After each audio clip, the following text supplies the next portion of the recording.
And shout out to ABC for the all-star casting this season. The casting this season is absolutely amazing. I feel like we are watching the all-star team right now, except Rachel. Hi everyone, my name is Dimitri and welcome back to DimitriTube. Bachelor in Paradise, night 1. Let's talk about it. As always, if you're enjoying my videos, please go ahead and pound that like button, pound that subscribe button, and ring that notification bell. I'm a growing YouTuber and the likes and subscribes really help me out. So just a few things before we get started. First, if you hear like a few weird noises in this video, they're doing like renovations upstairs, so that's what you're hearing. Next, I am so excited for this season of Paradise. I have been waiting all summer for this, and when that theme song started last night, wait, did they even play the theme song? Well, whatever. When the show started last night, I was so excited. Like, this is what we've been waiting for. Paradise is just way more fun. It's lighthearted, and it just doesn't take itself as serious as Bachelor or Bachelorette, and that's what I love about it. If you don't find love on this beach, it's really not the end of the world. But like on Bachelor or Bachelorette, if they don't find love, they truly act like it's the end of the world. And shout out to ABC for the all-star casting this season. The casting this season is absolutely amazing. I feel like we are watching the all-star team right now,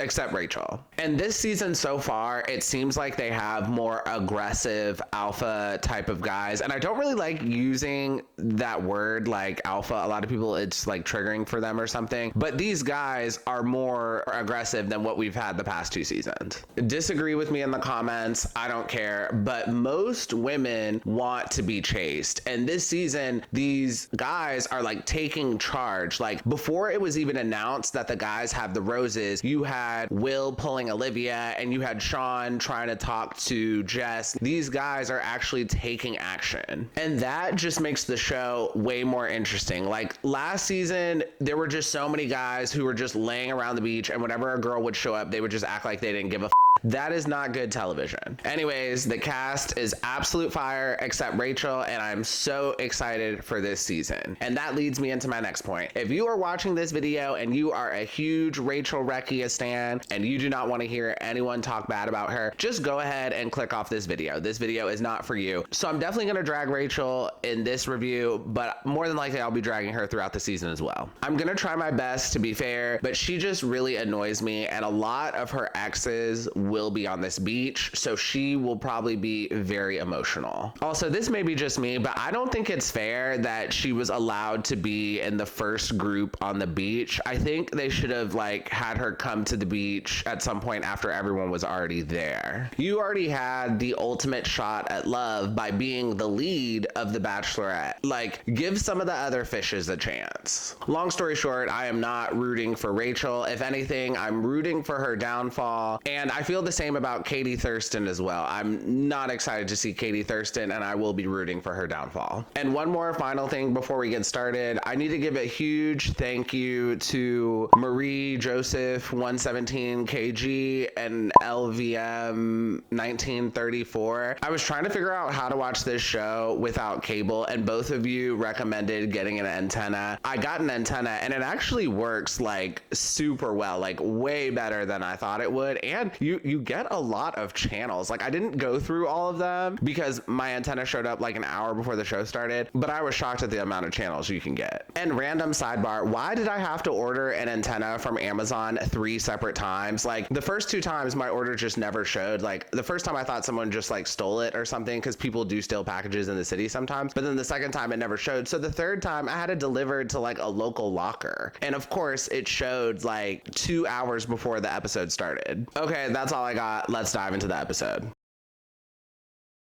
First, let's talk about the talent this season. Since I've been reviewing this show, this season easily has the hottest guys that I've seen on Paradise since I've been reviewing the show. Will is gorgeous. Blake is so hot. Aaron S could get it. I think Peter, I think that's his name, he's kind of cute. And I will admit, I think Aaron B is hot, but his personality just like ruins it for me after I watch Charity season. But I do gotta admit, he's an attractive guy. Next, if you made it this far in the video, please go ahead and pound that like button for the YouTube algorithm. Okay, so first up, let's talk about Rachel. So during the intro package, she was wearing a red dress and some heels, and I absolutely love this red dress. It was really pretty. Love the shade of red. And sidebar, I will not be doing outfit of the episode for Paradise because if you know my channel, I just don't really love the beach fashion. But if there's cute outfits, I will point them out. And during the intro package, they ask various contestants who they want to see on the beach and who they're excited to see at the beach. And Rachel wants to see Brayden. And I'm just like, girl, you are so unserious. Also, y'all may not have caught this, but like, how does Rachel know who Brayden is? Later on in the episode, Aaron is the first guy on the beach, I believe, and he talks to Rachel, and Rachel says she does not know who he is. So I'm like, how do you know who Brayden is, but not Aaron? Like, they definitely had a huge blowout on their season. So the math really is not mathing here. And I Googled it. This season was filmed right before Charity's season started airing. And I like that they did that. So then nobody really knows who Charity's guys are. I really like that they did that. But it still begs the question, how does Rachel know who Brayden is? And yes, she could have found him on Instagram, but I feel like she's the type where she would want to suss out guys a bit more than that. Also, she could have just said no one in particular. She's just keeping an open mind or something like that. But for her to say specifically she's looking for Brayden just sounds so unserious. Anyways, so while she's on the beach, she connects with Sean and they have a little bit of a connection, but I just don't think they're gonna make it. I feel like Sean is just not Rachel's type. Rachel tends to go for like bigger guys. Like Clayton was 6'5", former football player build. Zach Shawcross, 6'5", former football player build. Tino, he was maybe like 6'2", like former football player build. And you also have Aven, who I do not think is as big as those other guys, but Aven was very charming. So Rachel was into him due to his charm, not necessarily his size. So she was like able to deviate from his type. But Sean is not her usual type. And I don't think he's very charming either. So I'm pretty sure this isn't going to last. And sidebar, what did y'all think of Rachel's beach outfit? I didn't hate it, but I didn't love it either. And I'm curious what y'all thought about it. Let me know below in the comments. Next, let's talk about Brayden. So the shirt Brayden wore was so ugly, but Brayden is such a ray of sunshine on this show. Both Sean and Aaron B were really not rocking with him, but he was so unfazed about it and he wasn't gonna worry about drama from Charity's past season. Being in Paradise for him is a brand new slate and I love that he took this approach to it. And later on in the episode, Brayden has a one-on-one with Wells and he says, I just wanna be wanted and I just wanna be chosen. And I was eating it up. This man is so adorable and I am just loving him. And at one point, all of the women were having a kiki and they were like, let's do a show of hands. Who enjoys Brayden's hat and earrings? And the consensus was very half and half. Half of them liked it, half of them didn't. A few of them didn't really care. And for all the women who didn't like it, please just don't date Brayden. Do not waste his time. Brayden enjoys being weird and quirky with his style. So if that is a problem for you, do not date him. There are other guys out there for you. And in general, Brayden is just great television, but one read that I do have is that he didn't get a haircut, and I really think he should have gotten a haircut before the show started because his hair is going to grow even longer when he's on the beach. So later in the episode, Brayden has a one-on-one on the beach with Kat, and I do not think they would work as a couple. So in their defense, this could just be a case of opposites attract, but I just feel like on the beach, them dating is fine, but when they go to the real world, I feel like Kat would just be way too uptight for him. And then at one point on the one-on-one, Kat says that her favorite color is beige. This totally reminded me of Sex and the City. Do y'all remember that episode when Carrie saw Big at the furniture store when he was married to Natasha and he told her things aren't working out and he was like, everything is beige. All of my furniture is beige. The apartment is beige. And like Big hated everything being beige. That's what this reminded me of. And when it comes to Kat and Brayden's connection, I don't think Kat is that into him. I think she's just trying to get a rose to make it to next week. Next, really quick word on Mercedes. I think Mercedes is absolutely gorgeous, but she's just not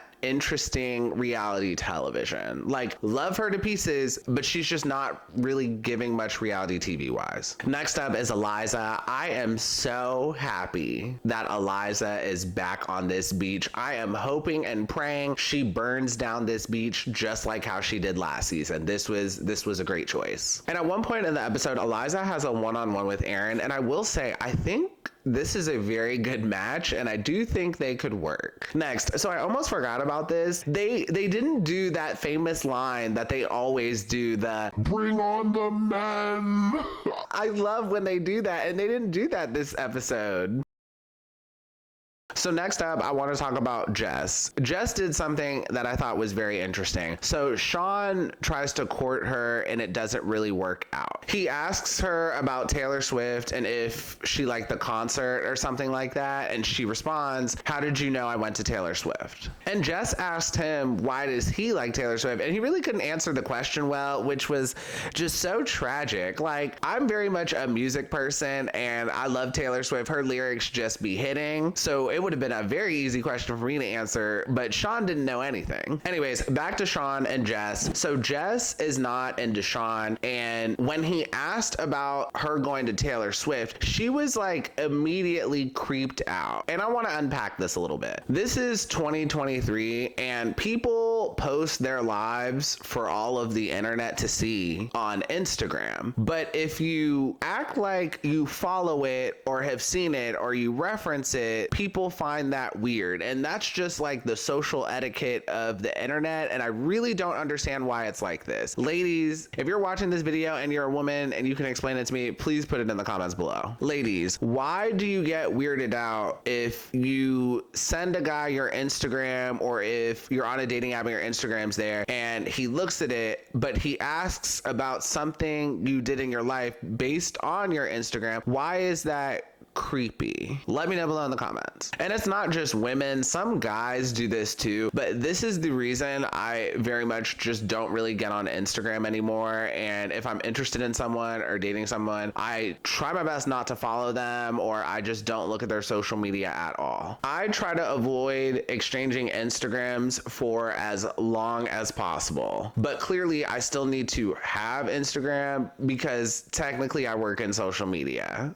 So make sure to pound that like button. But anyways, if you're a guy and you're dating someone, you very much just gotta act like you never saw their Instagram and you don't know anything about them. Because if you admit that, you come across as creepy. And overall, I think that's just like a weird social etiquette behavior thing. And that's part of the reason I just don't with Instagram in the first place anymore. Anyways, moving on. So Blake and Jess showed some interest in one another, and I am so excited Blake is back. I think this man is so gorgeous and he just looked amazing on that beach. But I will say, I think he's just here trying to get a green card. And Jesse Palmer points out that he's dated 3 bachelorettes now, so he's very much bachelorette hopping. Also, I think Blake lost a little bit of weight. So Blake has always been fit, but I don't know, he has like an interesting body type, because I feel like when he was on Tayshia's season, he just like looked a little thicker on camera, but he was still fit. But he's definitely lost weight since Katie Thurston's season, and he looks good. And when it comes to Blake and Jess's connection, I really don't know. We did not see much of them, but I did have to Google how old they were, because I know there's a little bit of an age gap there. Jess is 24 and Blake is 33, so a 9-year difference there. And I'm okay with an age gap. Actually, the relationships with age gaps tend to work better. Mari and Kenny are still going strong, and Serena P and Grocery Store Joe just got married, so that tends to be a better outcome than people closer in age. But when it comes to Blake and Jess, this will only work if Jess is okay with Blake's lifestyle. Blake travels a lot because he's always saving the sea turtles, and you have to be okay with that lifestyle, because once he's married, I don't think he's gonna stop doing that.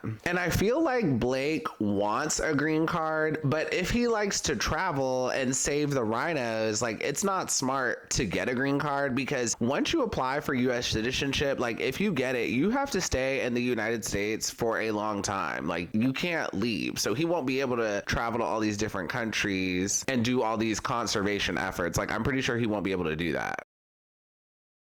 And finally, let's talk about the Will, Kylie, and Olivia love triangle. So let me just say, I am absolutely loving Will this season. Not only is he hot, but we're seeing so much more of him than what we got on Michelle Young's season. Like, he's a really cool guy. And he also got a haircut, got rid of his chin strap beard. He's been in the gym. Like, I think he looks really good. And Will connects with Kylie, who we saw in the intro package. And during her intro package, they did kind of like a close up on her chest. And I will say her boobs looked so good. Also, she's another contestant who I believe lost some weight since Zach Shawcross this season. Again, she was never like big or anything. I think she was just a little more thick, but now that she's on Paradise, I think she lost a little bit of weight. And Will also connects with Olivia. So early on in the episode, Will and Olivia connect on one of the day beds, and I do think they have a connection, and I do think it's a great connection, and they flirt a little bit and end up sharing a kiss. And then later on, all of the women on the beach are having a kiki, talking about the guys they're interested in, and Olivia announces that she kissed Will, which is where I think she up. So Kylie ends up getting the date card, and she ends up choosing Will for the date. And by the way, Kylie was considering 4 options on this date, and I was so happy she chose Will because I do think Will was the best option. So Kylie and Will end up going on the date. They have an amazing date, and at one point Will falls in the pool, and it was so funny. And Will was so embarrassed. He was not cool about this at all, and this was such a missed opportunity. Will could have easily played this off. After he fell in the pool, he should have just taken off his shirt and wrung it out a little bit and then put it back on. Then he would have made that moment sexy. But instead of doing that, he just dwelled on the fact that he embarrassed himself, and it just was not a good look. He has abs and a really nice body, and he could have easily made this sexy, but he didn't. And then he ends up dwelling on the fact that he embarrassed himself. But anyways, outside of that, the date went well, and I think they had a very solid connection. But Olivia gets upset because Will did not have a conversation with her before going on this date. So just a few things I want to say about Olivia first. I'm really hoping Olivia gets sent home next week. I've just seen enough. Also, I think Olivia is like from upstate New York or something, but she's kind of hood, but she uses a lot of words from like 10 years ago hood, if that makes sense. And like, I'm sure she's a great person, but like, I find her slightly annoying, and she just does a little too much. So Olivia gets mad that there was no conversation between her and Will before Will goes on the date with Kylie. And call me a douchebag, I don't care, but Olivia has no right to be mad. Like, this is night 1 of Paradise, and the purpose is to date and explore connections. He had a short conversation with you about feet, and because of that, you wanted him to turn down a date on night 1. And yeah, I guess he could have had a conversation with you, but the conversation would have been like, yeah, we kissed, but I still want to go on this date with Kylie. Like, would that have really made you feel better? So then after that, Olivia goes to the bar and Wells completely gasses her. And just 2 things I want to say about this. First, why is Wells still slumming it at this bar in Paradise? And 2, Wells is clearly here for the drama. He tells Olivia, oh yeah, he should have had a conversation with you. Y'all should have talked before you went on this date. Da, da, da, da, da. Like, he's just taking Olivia aside just to fuel the flame. Like, I didn't agree with that at all. I didn't feel like she was owed a conversation. This is night 1. Like, do you not know where you're at? This is the Olympics of dating right here, and you're mad he's going on a date on night 1. And quick sidebar, this whole Will and Olivia situation was way more of a storyline than it really needed to be. Like, I didn't think it was that serious. Anyways, the next day, Will pulls Olivia for a one-on-one, and before this one-on-one, Olivia has the nastiest attitude. And to me, if you're gonna have such an attitude, Olivia, just say no, you don't want to talk right now. Like, you did not have to go to this one-on-one. And it's very clear to me that Olivia is embarrassed because she called dibs on Will in front of all of the women when she said she kissed him, but then he ended up dating Kylie and choosing Kylie over her. And now she's mad, and she's also embarrassed, but in general, she should not have called dibs that early. And also, this is part of the reason reason why you don't kiss and tell. So Olivia gets very heated and says she feels disrespected, and Will responds and says it's Day one, we were not deep in the process, and I didn't owe you a conversation right then and there.